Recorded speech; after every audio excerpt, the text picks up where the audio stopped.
Good morning students. BSc final year mathematics के lecture 3 में आज हम लाप्लास ट्रांसफॉर्म की नेक्स्ट प्रॉपर्टीज़ के बारे में डिस्कस करेंगे।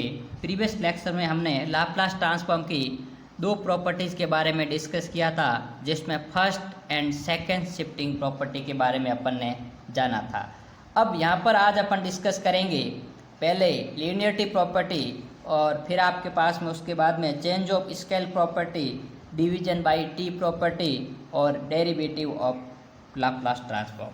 सबसे पहले अपन रेखिक गुणधर्म अर्थात लीनियरिटी प्रॉपर्टी को देखते हैं। तो उसका स्टेटमेंट कहता है कि यदि Laplace transform of F of T equal to F of s है, then Laplace transform of c f of T equal to c f of s होगा। देखिए इसका आपके पास में प्रूफ देखते हैं पहले। तो सीधी अपन डेफिनेशन के अंदर अप्लाई करेंगे। यहाँ सी कांस्टेंट है, इसको मैंने बाहर ले लिया और ये आपके पास में लाप्लास ट्रांसफॉर्म की डेफिनेशन को फुलफिल करेगा, अर्थात सी एफ ऑफ एस आ गया। अब अपन देखते हैं चेंज ऑफ स्केल प्रॉपर्टी। उसका स्टेटमेंट कहता है कि यदि आपके पास में Laplace transform of F of T equal to F of s हो, तब आपके पास में Laplace transform of F of a t होगा, वो 1/a f of S by ए होगा। अर्थात जब कभी भी आपके पास में लाप्लास ऑफ जैसे साइन टी का वैल्यू अपने पास में गिवन हो, तो Laplace of sign A T की वैल्यू अपन को फाइंड आउट करनी हो, तो अपन इस प्रॉपर्टी की सहायता से पहले उस वैल्यू को अपन ए से डिवाइड करेंगे और जहाँ पर भी एस है उसको एस बाई ए से प्रतिस्थापित करने पर उसकी सीधी वैल्यू आ जाएगी। अब अपन इसका प्रूफ देखते हैं। From the definition of Laplace transform, यह आपके पास में आ गया। यहाँ ए आपके पास में फंक्शन के अंतर्गत है। इट मीन्स मैं क्या करता हूँ, ए टी को एक नया फंक्शन एक्स मान लेता हूँ और टी की वैल्यू आ गई आपके पास में एक्स बाई ए और डी टी की वैल्यू आ गई डी एक्स अपॉन ए। देखिए लिमिट में किसी भी प्रकार का परिवर्तन नहीं आएगा। जब टी का मान 0 होगा तब एक्स का भी 0 और जब टी का मान इन्फिनिटी है तब एक्स का भी इन्फिनिटी। ये वैल्यू इस इंटीग्रेशन के अंतर्गत रखते हैं तो ए कांस्टेंट होने के कारण बाहर आ गया और आपके पास में ई की power minus S by A x F of x D x. अभी यदि मैं इस एक्सप्रेशन को डेफिनेशन ऑफ लाप्लास ट्रांसफर से कंपेयर करने जाऊं, तो यहाँ पर आपके पास में उसमें ई की पावर माइनस एस टी था, यहाँ पर एस की जगह एस बाई ए है और वो वैल्यू आपके पास में Laplace of F of T equal to F of S होता है। इट मीन्स ये एफ ऑफ एस बाई ए होगा और यही अपन को प्रूफ करना था। अब अपन देखते हैं लाप्लास ट्रांसफॉर्म की जो चेंज ऑफ स्केल प्रॉपर्टी है उसके बेसिस पे आपके पास में किस प्रकार के अपन को क्वेश्चन पूछे जाते हैं। तो अब देखिए क्वेश्चन लिखा हुआ है कि if Laplace transform of cos square T equals to, ये दिया हुआ है तो अपन को फाइंड करना है कॉस स्क्वायर ए टी। अब देखिए यहाँ सिर्फ और सिर्फ फंक्शन के अंदर टी की जगह ए टी आया है। इट मीन्स अपन सीधा change of scale property use करेंगे। तो वो प्रॉपर्टी कहती है कि आपके पास में 1/a into f of S by a. तो ये एफ ऑफ एस है तो सबसे पहले अपन ए से डिवाइड करेंगे, तो ये मैंने ए से डिवाइड कर दिया। अब अपन जहाँ पर भी एस है उसको एस बाई ए से प्रतिस्थापित करेंगे, तो ये एस बाई ए का होल स्क्वायर और ये एस बाई ए और ये एस बाई ए। तो ये है आपके पास में चेंज ऑफ स्केल प्रॉपर्टी। अब अपन देखते हैं most important property Laplace transform of derivative के बारे में।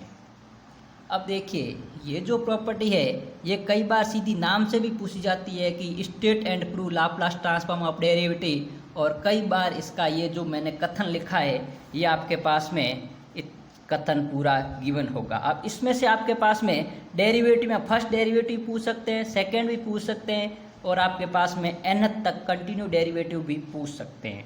अब देखिए इसका स्टेटमेंट ये है कि यदि आपके पास में Laplace of F of T equal to F of s हो, तब अपन को ये प्रदर्शित करना है कि Laplace of f dash t equal to s f of s minus f of zero और Laplace of double derivative of T equal to s square f of s minus s f of zero minus f dash zero.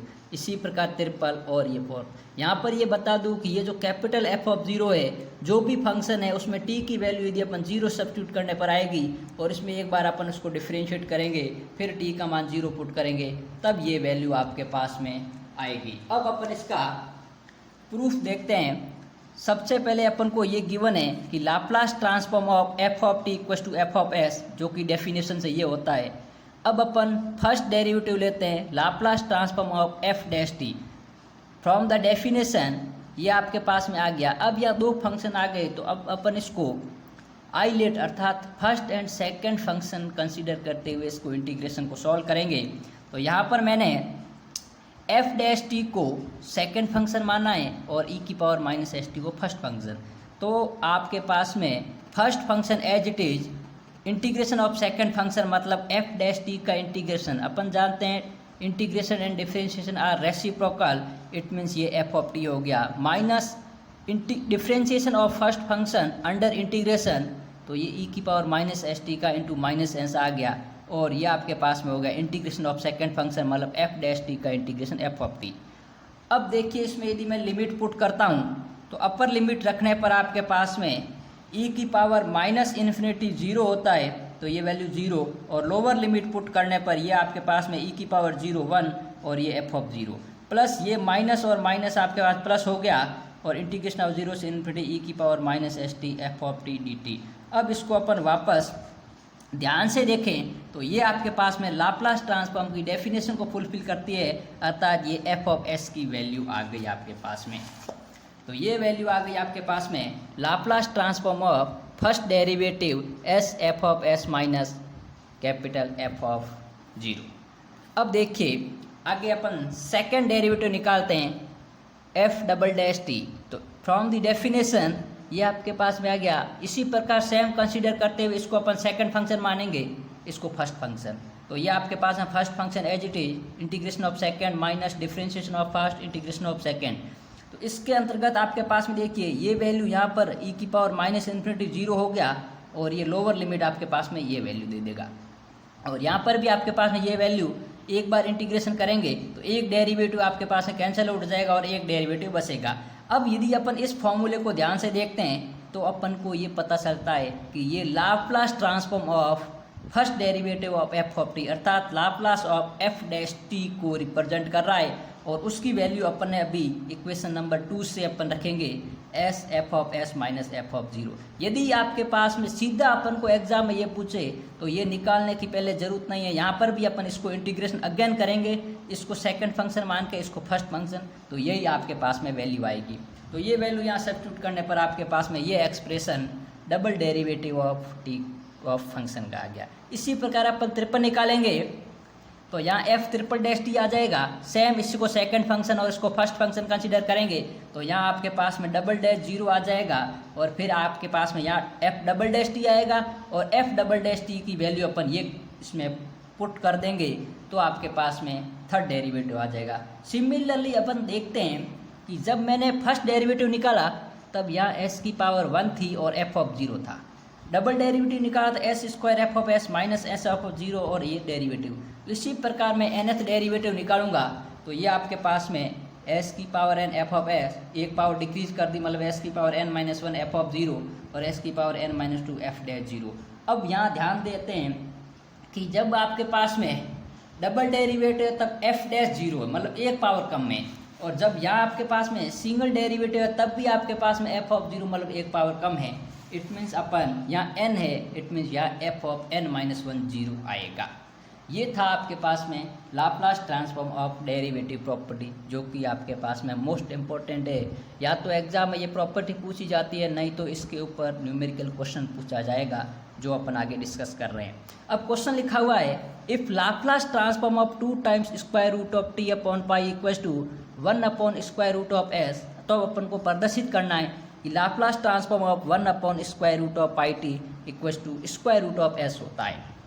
अब ध्यान ये देते हैं, मैं consider कर लेता हूँ कि F of T equals to ये है, और अपन को ये भी पता है कि मैं इसमें टी की वैल्यू जीरो पुट करूँगा तो F of zero equals to zero आएगा। तो यदि आपके पास में इसको मैं एफ ऑफ टी मानूंगा तो Laplace of F of T equals to F of s होगा, और ये आपके पास इसकी value 1 upon square root of s दी हुई है। अब यदि ये एफ ऑफ टी है और मैं इसका डेरिवेटिव करने पर आपके पास में यदि अपन को ये प्राप्त हो जाता है तो ये लाप्लास ट्रांसफॉर्म ऑफ डेरिवेटिव की प्रॉपर्टी को फुलफिल करेगा। तो यहाँ पर अपन देखते हैं कि ये एफ ऑफ टी है और मैं एफ ऑफ टी का यदि डिफ्रेंशिएट करूँ अर्थात आपके पास में एफ डैश टी निकालूँ तो ये आपके पास में आ गया 1 upon square root of pi T, अर्थात अपन को Laplace transform of F of T दिया हुआ है, अपन को फर्स्ट डेरिवेटिव निकालना है तो अपन डेरिवेटिव प्रॉपर्टी से जानते हैं कि S f of s minus f of zero होगा, और अपन ने अभी एफ ऑफ टी के अंतर्गत टी का मान जीरो पुट किया, तब इसकी वैल्यू जीरो आ गई थी, और एफ ऑफ एस की वैल्यू आपके पास में 1/√ऑफ एस है, तो इससे आपके पास में इसकी वैल्यू आ गई √ऑफ एस। अब एक मोस्ट इंपॉर्टेंट अपन क्वेश्चन देखते हैं जो कि एग्जाम में कई बार पूछा गया है, ये भी आपके पास में इसी प्रॉपर्टी के ऊपर बेस्ड है। अपन को क्वेश्चन इस प्रकार आ सकता है कि evaluate Laplace of sine square root T and this, या फिर आपके पास में Laplace of sine square root T की वैल्यू गिवन होगी और अपन को ये ज्ञात करने को कहेगा। तो हो सकता है आपके पास इसकी वैल्यू गिवन हो, नहीं तो अपन पहले निकालना सीखेंगे फिर देखते हैं। देखिए, इसको निकालने के लिए पहले मैं साइन रूट टी की सीरीज देखता हूँ। तो अपन को पता है साइन एक्स होता है x minus x Q upon 3 factorial plus x 5 upon 5 factorial, तो ये रूट टी है, इट मीन्स आपके पास में ये इसकी सीरीज चलेगी। अब मैं इसका लाप्लास ट्रांसफॉर्म बहुत डिसाइड लेता हूँ, तो ये फंक्शन आ गया। अब ये देखिए लाप्लास ऑफ टी की पावर हाफ है, तो अपन ने एक फॉर्मूला पढ़ा था लाप्लास ऑफ टी की पावर एन, वो था एन फैक्टोरियल अपॉन एस की पावर एन प्लस 1। तो यहाँ टी की पावर हाफ है और एन फैक्टोरियल को अपन गामा ऑफ एन प्लस 1 लिखते हैं। तो यहाँ एन का मान हाफ, तो गामा ऑफ हाफ प्लस 1, या एन का मान 3/2, gamma of 3/2 plus 1 and gamma of 5/2 plus 1, और ये आपके पास में वैल्यू नीचे आ गई एस की पावर एन प्लस 1, तो हाफ प्लस 1, 3/2 प्लस 1 और 5/2 प्लस 1। अब अपन जानते हैं कि गामा ऑफ एन प्लस 1 होता है एन गामा एन, तो इसको मैं लिख सकता हूँ हाफ गामा हाफ, क्योंकि ये 3/2 हो गया, और इसको मैं लिख सकता हूँ आपके पास में जो भी आपके पास में गामा ऑफ एन प्लस 1 होता है उसको n into N minus 1 into N minus 2 into gamma of N minus 2 लिखते हैं। तो ये आपके पास में हो गया, और अपन जानते हैं कि जो गामा ऑफ हाफ होता है वो स्क्वायर रूट ऑफ पाई होता है। तो अब अपन इसको सिंप्लीफाई फॉर्म में कुछ इस प्रकार लिख सकते हैं, स्क्वायर रूट ऑफ पाई जो कि गामा हाफ की वैल्यू है, यहाँ पर भी है यहाँ, और आपके पास में यहाँ जो 3 फैक्टोरियल था उससे आपके पास ऊपर वाले 3 कट गए, यहाँ 5 फैक्टोरियल था उससे ये कट गया आपके पास, सिंप्लीफाई करने पर ये आएगा।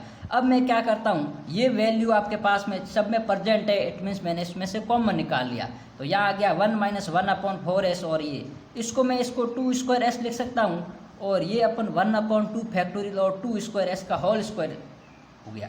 तो अपन जानते हैं from exponential series 1 - x plus x² upon 2 factorial minus x³ upon 3 factorial e की पावर माइनस x की सीरीज होती है। तो यहाँ पर आपके पास में ध्यान देके तो ये e की पावर -1/2² की सीरीज है। अब ये आपके पास में Laplace of sine square root t आ गया। अब यदि मैं इसको f ऑफ टी मानता हूँ और फिर इसका डेरिवेटिव निकालता हूँ अर्थात f डैश टी, तो वो होता है cos square root T upon 2 times square root T, और अपन को वैल्यू जो फाइंड करनी है वो आपके पास में देखिए cos of root T upon root 2 की निकालनी है। अब मैंने इसको f ऑफ टी मान लिया और f ऑफ 0 अर्थात t का मान 0 पुट करूंगा तो ये वैल्यू 0 आएगी।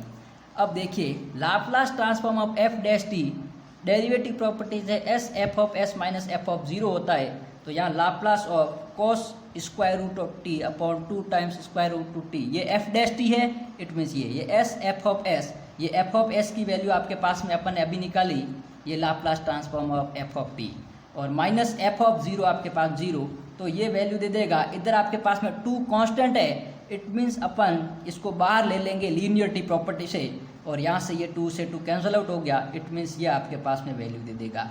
और यदि आपके पास में कभी कभी यहाँ साइन स्क्वायर रूट टी की जगह अपन कॉस स्क्वायर रूट टी भी पूछते हैं, तो उसको भी अपन कॉस की प्रॉपर्टी आपके पास में सीरीज लगा के अपन सॉल्व कर सकते हैं। तो अब आपके पास में देखिए ये था derivative property of Laplace transform. Next अपन अगले लेक्चर पार्ट नंबर 4 में देखेंगे।